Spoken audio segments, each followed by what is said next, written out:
आता महाशिवरात्रीनिमित्त आपण इथे नैवेद्याचं ताट भरतो आहे, तर त्यासाठी इथे मी पहिल्यांदा शेंगदाण्याची आमटी जी आपण बनवली होती ती आमटी घेतली आहे।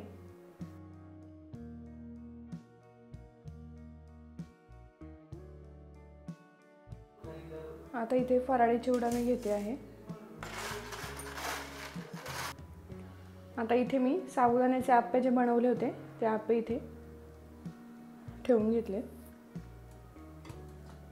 त्यानंतर आता आपण जे रताळ्याचे थालीपीठ बनवून घेतले होते ते थालीपीठ मी इथे ठेवून घेते आणि त्यानंतर रताळ्याचे काप बनवून घेतले होते तर ते रताळ्याचे काप आणि सगळ्यात शेवटी मी इथे छोटीशी दह्याची वाटी ठेवून घेते आहे, म्हणजे थालीपीठ किंवा खिचडी जी आहे किंवा आप्पे जे आहे ते आपण दह्यासोबत खाऊ शकतो। तर अशा प्रकारे अत्यंत कमी तेलामध्ये अतिशय छान आणि खूप पौष्टिक अशी उपवासाची थाळी ही तयार झालेली आहे। तर नक्की तुम्ही ट्राय करून बघा। नमस्कार, किचन स्टोरीच्या सर्वच खवय्यांना महाशिवरात्रीच्या खूप खूप शुभेच्छा। आता महाशिवरात्र म्हटलं की साबुदाणा हा डोळ्यासमोर येतोच आणि फराळ तर आलंच। तर महाशिवरात्रीसाठी इथे मी उपवासाची थाळी बनवली आहे, तर ती थाळी कशी बनवली ते आपण बघूया। चला तर रेसिपीला सुरुवात करूया। तर बघू शकता तुम्ही अतिशय क्रिस्पी असे आपले आप्पे तयार झालेत। बाहेरून अतिशय क्रिस्पी आणि आतून अतिशय सॉफ्ट असे आपले आप्पे तयार झालेले आहेत। तर आज आपण बनवतो आहे उपवासासाठीचे आप्पे। तर त्यासाठी इथे मी 1 वाटी साबुदाणा रात्रभर पाण्यात व्यवस्थित असा भिजवून घेतलाय। तुम्ही इथे बघू शकता अगदी मऊ असा हा साबुदाणा भिजला गेला आहे। तर आता हे एका मी भांड्यामध्ये काढून घेते। रेसिपी अतिशय सोपी आहे आणि खूप पटकन होणारी आहे। अशा पद्धतीने मी एका भांड्यात साबुदाणा काढून घेतलाय। तर आता यामध्ये मी 3 बटाटे घेतलेत अगदी छोट्या साईजचे, ते आता यामध्ये आपण कुस्करून घालणार आहोत। साबुदाणा वड्याला अतिशय उत्तम हा पर्याय आहे। अशा प्रकारे इथे 3 बटाटे मी कुस्करून घेतलेत। आता यामध्ये मी हिरवी मिरची आणि जिरे यांचा ठेचा घालून घेते। 2 चमचे इथे दाण्याचं कूट ॲड करते आहे आणि चवीनुसार आपण मीठ ॲड करतो आहे। आता हे सर्व मिश्रण आपण व्यवस्थित असं एकजीव करून घ्यायचं। हे अशा पद्धतीने हे छान आपण साबुदाणे आणि बटाट्याचं मिश्रण व्यवस्थित असं मिक्स करून घ्यायचं आहे। तर हे मिश्रण आता आपण व्यवस्थित मिक्स करून घेतलेलं आहे। आता आपण याचे असे छोटे छोटेसे गोळे करून घेणार आहोत। तर अशा पद्धतीने अगदी खूप छोटेही नाही आणि खूप मोठेही नाही, अगदी आप्पे पात्रात बसतील असे आपण याचे गोळे बनवून घ्यायचे आहेत।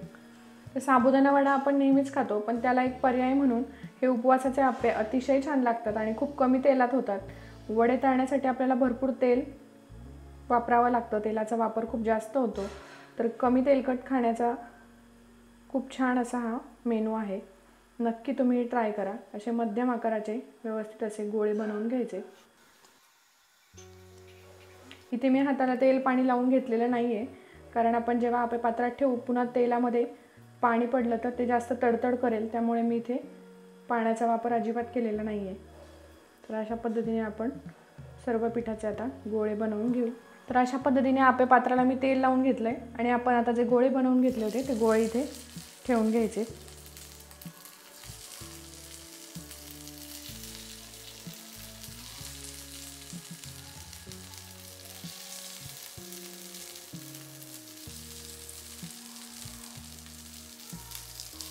तर अशा पद्धतीने आपण सर्व गोळे ठेवून घेतले। त्याहून थोडंसं आपण तेल लावून घेऊ।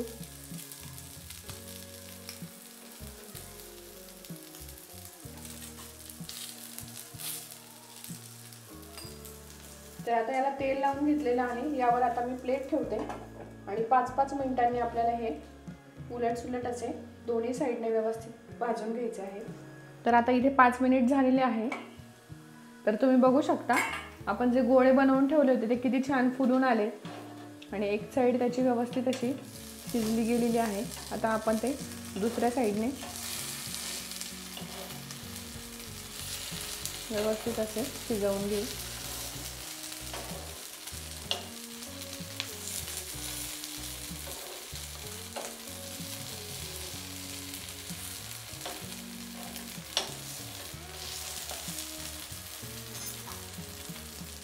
यावर थोडंसं तेल घालून घ्यायचं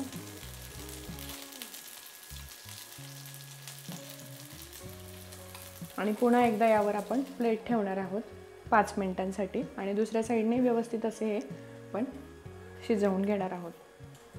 आता इथे 5 मिनिट झालेले आहेत, तर आपण दुसऱ्या साईडने हे व्यवस्थित असे शिजवून घेतलेले आहेत, बघू शकता तुम्ही। तर अशाच पद्धतीने आपण हे गोल गोल फिरवून व्यवस्थित असे शिजवून घ्यायचे। तर अतिशय तेल कमी लागतं आणि खूप पटकन हे आप्पे तयार होतात। तुम्ही इथे बघू शकता दोन्ही साईडने अगदी व्यवस्थित हे शिजलेले आहेत आणि वरतून अतिशय क्रिस्पी झालेले आहेत।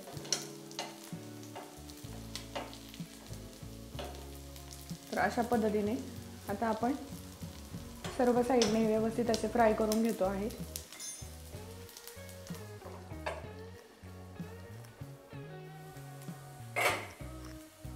तर अशा पद्धतीने आपले आप्पे व्यवस्थित असे तयार झालेत। बाहेरून अतिशय क्रिस्पी आणि आतून अतिशय सॉफ्ट असे कुरकुरीत असे आप्पे हे तयार झालेले आहेत। तर अतिशय कमी तेलामध्ये आणि खूप जास्त छान आणि खूप टेस्टी लागतात। दह्यासोबत किंवा खोबऱ्याच्या चटणीसोबत अतिशय छान लागतात। नक्की तुम्ही ट्राय करून बघा। तर इथे बघू शकता तुम्ही अतिशय क्रिस्पी झालेले आणि व्यवस्थित ते आतून पण शिजले गेलेले आहेत त्यांना आपण वाफेवर ठेवल्यामुळे। तर नक्की तुम्ही ही रेसिपी ट्राय करून बघा। किचन स्टोरीजचे जर तुम्हाला रेसिपीज आवडत असेल तर किचन स्टोरीला सबस्क्राईब करा, लाईक करा, शेअर करा आणि कमेंट करा। आता आपण रताळ्याचे थालीपीठ करणार आहोत। तर त्यासाठी इथे मी 2 मोठे रताळे घेतले होते की जे कापून आणि त्यांना व्यवस्थित असं शिजवून घेतलेलं आहे। 10 मिनिटांसाठी छान व्यवस्थित असं मी हे शिजवून घेतले। आता आपण ते अशा पद्धतीने कुस्करून घेऊया। तर अशा पद्धतीने रताळे आपण व्यवस्थित असे कुस्करून घ्यायचे आहेत। आता यामध्ये मी अर्धी वाटी शिंगाडा पीठ ॲड करते आहे।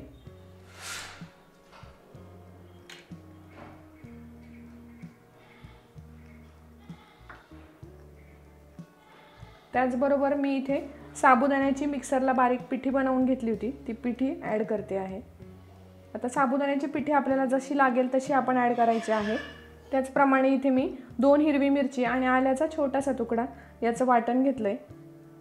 तर ते वाटण आणि चवीनुसार आपल्याला मीठ घालून घ्यायचंय। आता रताळी चवीला मुळातच गोड असतात, त्यामुळे तिखट तुम्ही कमी जास्त प्रमाणात तुम्हाला हवं तसं ॲड करू शकता। आणि हे सगळं मिश्रण आता व्यवस्थित असं एकजीव करून घ्यायचंय। याच्यामध्ये पाण्याचा वापर करायचा नाहीये, कारण रताळ्या आपण व्यवस्थित असे शिजवून घेतलेले आहेत, त्यामुळे त्याला पाण्याची काही आवश्यकता नाहीये। तर अशा पद्धतीने हे पीठ व्यवस्थित आपण एकजीव करून घ्यायचे। खायला अतिशय छान लागतात आणि खूप कमी तेलामध्ये हा पदार्थ बनवून तयार होतो। आता उपवास म्हटलं की खूप तेलकट खाण्यात येतं, तर त्यासाठी एक खूप चांगला पर्याय म्हणून हा पदार्थ आहे। तर इथे बघू शकता तुम्ही खूप जास्त घट्ट किंवा खूप जास्त सैल असं आपलं पीठ तयार नाही झालंय। अगदी जसं पाहिजे तसं आपलं हे पीठ तयार झालंय, त्यामुळे याला पुन्हा साबुदाण्याची पिठी घालण्याची काहीही आवश्यकता नाहीये। अतिशय व्यवस्थित आणि अगदी व्यवस्थित आपला गोळा होईल आणि थालीपीठ थापलं जाईल असं आपलं पीठ तयार झालंय। इथे तुम्ही बघू शकता। तर अजिबात जास्तीचं साबुदाण्याची पिठी घालायची काही गरज नाही। अतिशय व्यवस्थित गोळा तयार होतोय आणि थालीपीठही खूप छान याचं तयार होईल। तर आता आपण थालीपीठ बनवायला घेऊया। तर आता आपण थालीपीठ बनवून घेऊया। त्यासाठी इथे मी कॉटनचा एक रुमाल घेतलाय। तुमच्याकडे जसा नॅपकिन असेल तो वापरला तरीही चालणार आहे। तर इथे मी त्याला पाणी लावून घेतलंय, पाण्याने व्यवस्थित ओला केलाय आणि वरून थोडंसं तेल लावून घेतलंय। तर आपण जे पीठ भिजवलेलं आहे त्या पिठाचा एक छानसा गोळा बनवून घ्यायचा। आता ह्या पिठासाठी तुम्ही भगर किंवा ज्याला आपण वरई म्हणतो तीही वापरली तरी चालतं। तर आम्ही महादेवाच्या उपवासाला भगर खात नाही, त्यामुळे आम्ही इथे भगर मी स्किप केली आणि त्याऐवजी शिंगाडा पीठ किंवा राजगिरा पीठ किंवा साबुदाण्याचं पीठ त्याची पिठी वापरली तरीही चालणार आहे।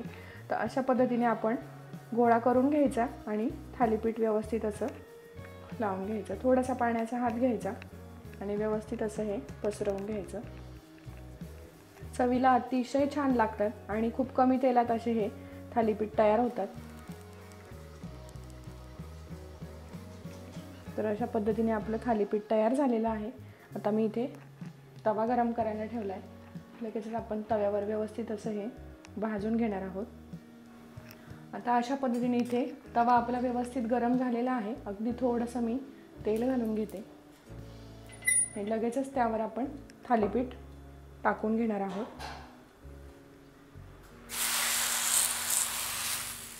तर अशा पद्धतीने आपण थालीपीठ टाकून घ्यायचं आहे. गॅस मध्यम ठेवायचा आहे. थोडंसं तेल घालते.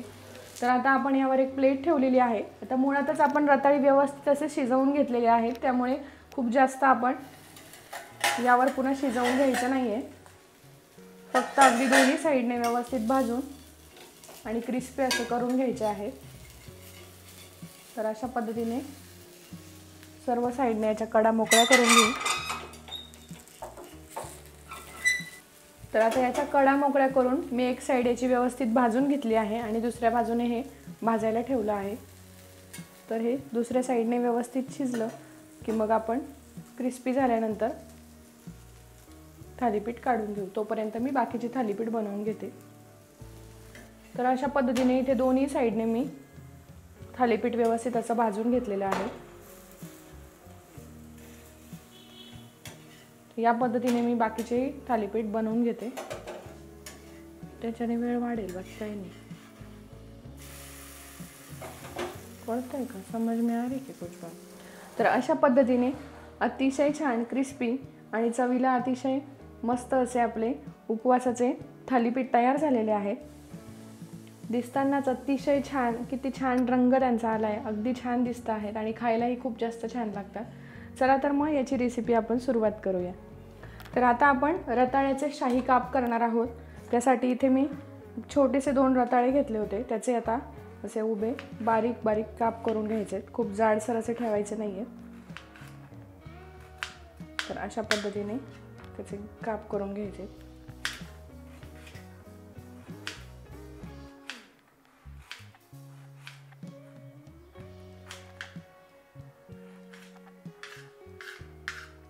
अशा पद्धतीने मी काप करून घेतले. तर आता इथे मी एक छोटीशी कढई ठेवली आहे. त्यामध्ये मी 1 चमचा तूप घालून घेते. इथे मी 1 चमचा साजूक तूप घालून घेतले. आता त्यामध्ये मी इथे रताळ्याचे जे काप करून घेतले होते आपण, ते काप घालून घ्यायचे आणि हे व्यवस्थित असं परतवून घ्यायचं आहे.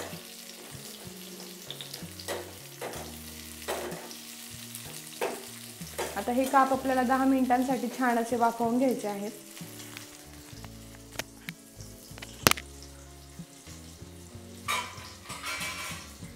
तर यावर एक प्लेट ठेवते आणि एक 10 मिनिटांसाठी हे व्यवस्थित असे वाफवून घ्यायचे. एक 5-5 मिनिटांनी प्लेट काढून आपण एकदा व्यवस्थित असे हलवून घ्यायचे. त्यानंतर पुन्हा प्लेट ठेवून घेऊ. तर आता इथे 5 मिनिट झालेले आहेत. एकदा प्लेट काढून व्यवस्थित आपण हे फ्राय करून घ्यायचे आणि पुन्हा एकदा यावर प्लेट ठेवायची. आता इथे 5 मिनिट झालेले आहे, म्हणजे एकूण 10 मिनिट झालेले आहेत. तर हे व्यवस्थित पुन्हा एकदा हलवून घ्यायचं. त्यामध्ये अगदी थोडंसं, म्हणजे फक्त 2 चमचे मी ते पाणी घालून घेते आणि यामध्ये लगेचच आपण आता गूळ पावडर घालून घेतो आहे. इथे मी 2 चमचे गूळ पावडर घालते आहे. गूळ आपला कापून घातला तरीही चालणार आहे. आता पाणी टाकल्यामुळे हे अगदी छान मऊ होतात, म्हणून मी थोडंसं पाणी घातलंय फक्त. आता हे पाणी पूर्णपणे आटून जाईल आणि रताळ्याचे काप अगदी छान असे मऊ होतील. त्यावर आपण एक प्लेट ठेवून घेऊ आणि हे व्यवस्थित असं शिजवून घेऊ. तर आता इथे बघू शकता पाणी पूर्ण आटलेलं आहे आणि याचे कापही अतिशय छान असे मऊ मऊ झालेले आहेत. तर यामध्ये आता आपण अगदी छोटासा चमचाभर आपण वेलची पावडर घालून घेऊ आणि थोडेसे ड्रायफ्रूट. अशा पद्धतीने आपले शाही रताळ्याचे काप तयार झालेले आहेत. खायला अतिशय छान लागतात. म्हणजे हे घेऊन याच्यावर थोडंसं दूध घेऊन खाल्ले तर अजूनच जास्त छान लागतात. नुसतेच खाल्ले तरीही चालतात, पण दुधामध्ये ते अगदी छान लागतात. नक्की तुम्ही ट्राय करा. किचन स्टोरीच्या जर तुम्हाला सर्व रेसिपीज आवडत असेल तर किचन स्टोरीला लाईक करा, शेअर करा आणि सबस्क्राईब करा. तर अशा पद्धतीने आपले उपवासाचे रताळ्याचे काप तयार झालेले आहेत. अगदी मऊ आणि खूप छान असे हे झालेले आहे. किती छान टेक्स्चर आलाय, रंग आलाय, तुम्ही बघू शकता. आणि उपवासाला एक काहीतरी वेगळं गोड असावं म्हणून हे अतिशय छान अशी ही रेसिपी आहे. तर नक्की तुम्ही ट्राय करून बघा. तर आता आपण इथे शेंगदाण्याची आमटी बनवणार आहोत. तर त्यासाठी इथे मी 1 वाटी शेंगदाण्याचं कूट घेतलंय. त्यासाठी मी इथे 2 हिरवी मिरची घेतलेली आहे. आता हे मिक्सरला मी बारीक करून घेते. अगदी थोडंसं पाणी घालून हे बारीक करून घ्यायचं आहे. आता इथे मी एक कढई ठेवली आहे, त्यामध्ये 2 चमचे तेल घालून घेतले. तेल व्यवस्थित तापलेलं आहे. आता यामध्ये मी अर्धा चमचा जिरे घालते आहे. आता उपवासाला तुमच्याकडे जिरे चालत असेल तरच तुम्ही घाला, नाहीतर स्किप केले तरीही चालेल. आमच्याकडे जिरे खातात त्यामुळे मी अगदी थोडेसे जिरे घालून घेते. जिरे छान तडतडले की त्यामध्ये लगेचच आपण जे दाण्याचं कूट आणि हिरवी मिरची याचं मिश्रण मिक्सरला बारीक करून घेतलं होतं ते मिक्सर यामध्ये घालून घेणार आहोत. अशा पद्धतीने त्यामध्ये थोडंसं पाणी ॲड करायचं. तुम्हाला आता घट्ट किंवा पातळ कशी हवी आहे त्या प्रमाणात तुम्ही इथे पाणी घालून आमटीचं प्रमाण वाढवायचं आहे.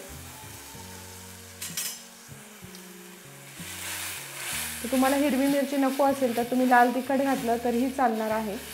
अतिशय छान आणि टेस्टी अशी ही शेंगदाण्याची आमटी होते. मला इतपत आता घट्ट हवी आहे म्हणून मी अशी ठेवते. आता यामध्ये चवीनुसार मीठ घालून घ्यायचं आहे आणि थोडीशी साखर घालून घ्यायची आहे. आता जेव्हा आपण खाण्यासाठी ही आमटी घेऊ तेव्हा यामध्ये थोडंसं दही घातलं तरी अतिशय छान लागते. म्हणजे थोडीशी आंबट तिखट अशी ही आमटी लागते. दही आवडत असेल तर घाला, म्हणजे स्किप केलं तरीही चालेल. पण अतिशय छान अशी ही आमटी तयार होते.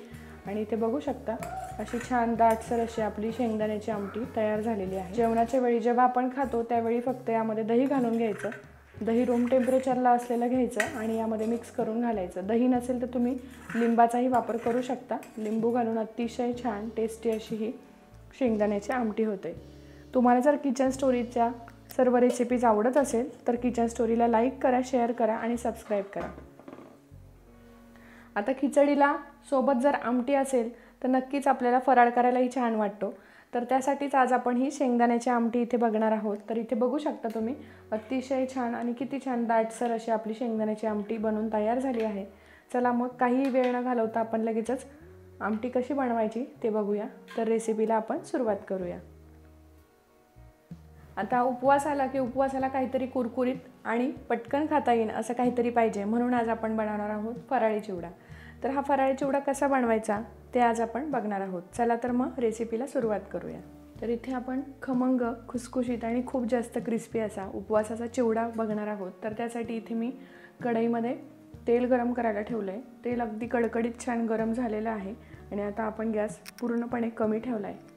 त्यामध्ये थोडं थोडं करून आपण आता जो बटाट्याचा किस आहे तो व्यवस्थित असा तळून घेणार आहोत. अशा पद्धतीने व्यवस्थित असा किस आपल्याला तळून घ्यायचा आहे. गॅस पूर्णपणे कमी आहे.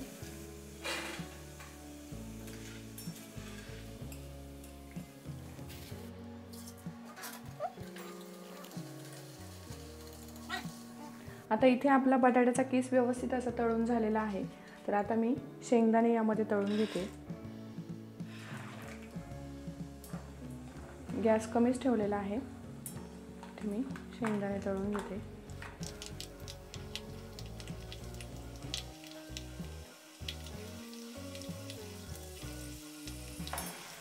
शेंगदाणे आता ब्राऊन कलर होईपर्यंत आपण व्यवस्थित असे तळून घ्यायचे. इथे मी गॅस बंद करते.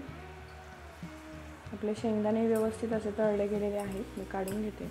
तर आता इथे मी बटाट्याचा किस आणि शेंगदाणे व्यवस्थित तळून घेतले. त्यामध्ये 3 ते 4 चमचे मी इथे मनुके घालून घेतलेत.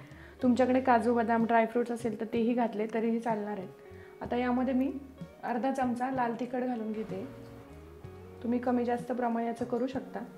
चवीनुसार मीठ घालून घेते आणि 1 चमचा पिठी साखर घालून घेते आणि हे व्यवस्थित आता मिक्स करून घ्यायचे.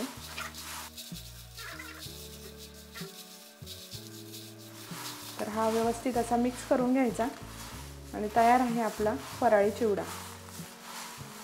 तर अशा प्रकारे आपला फराळी चिवडा तयार झालेला आहे। अतिशय कुरकुरीत, खमंग आणि तिखट गोड असा हा चिवडा तयार झाला आहे। तर अशा पद्धतीने अगदी सुटसुटीत आणि मोकळी मोकळी अशी आपली साबुदाणा खिचडी तयार झालेली आहे अगदी 10च मिनिटांमध्ये। तर रेसिपी अतिशय सोपी आहे, नक्की तुम्ही ट्राय करून बघा। आता इथे खिचडी बनवण्यासाठी मी 1 वाटी साबुदाणा रात्री भिजवून ठेवला होता आणि अतिशय छान असा मऊ झालेला आहे, ते बघू शकता तुम्ही। तर आता आपण सगळ्यांच्याच आवडीची अशी खिचडी बनवणार आहोत। आता इथे कढई गरम करायला ठेवली आहे, त्यामध्ये मी 1 मोठा चमचा साजूक तूप घालून घेतले। आता तूप व्यवस्थित गरम झालं की आपण खिचडी बनवायला घेऊया। आता तूप इथे व्यवस्थित गरम झालेलं आहे। मी इथे अर्धा चमचा जिरे घालून घेते। आता उपवासाला तुमच्याकडे जिरे चालत असेल तरच तुम्ही घ्या, नाही घेतले स्किप केले तरीही चालेल। तर आता इथे जिरे व्यवस्थित आपले फ्राय झाले की त्यामध्ये मी आता एक मीडियम आकाराचा बटाटा बारीक कापून घेतलेला आहे, तो बटाटा मी यामध्ये घालून घेते।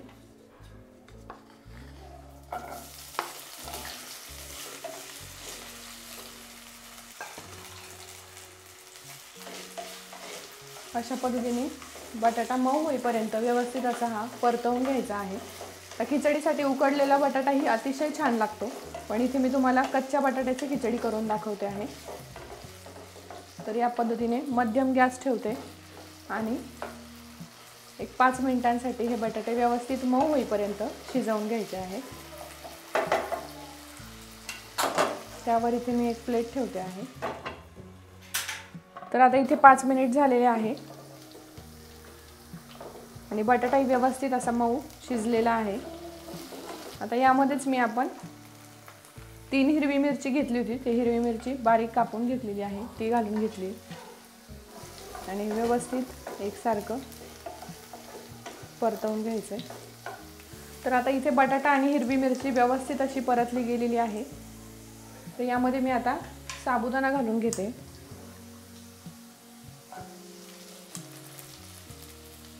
तर हेही व्यवस्थित आपण परतवून घ्यायचे।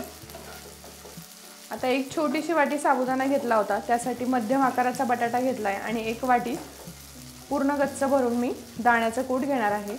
तर दाण्याचं कूट वापरताना थोडंसं जाडसर ठेवायचं, खूप जास्त बारीक करायचं नाही, म्हणजे खिचडी खाताना दाताखाली जेव्हा शेंगदाण्याचं कूट येतं तर ते छान लागतं।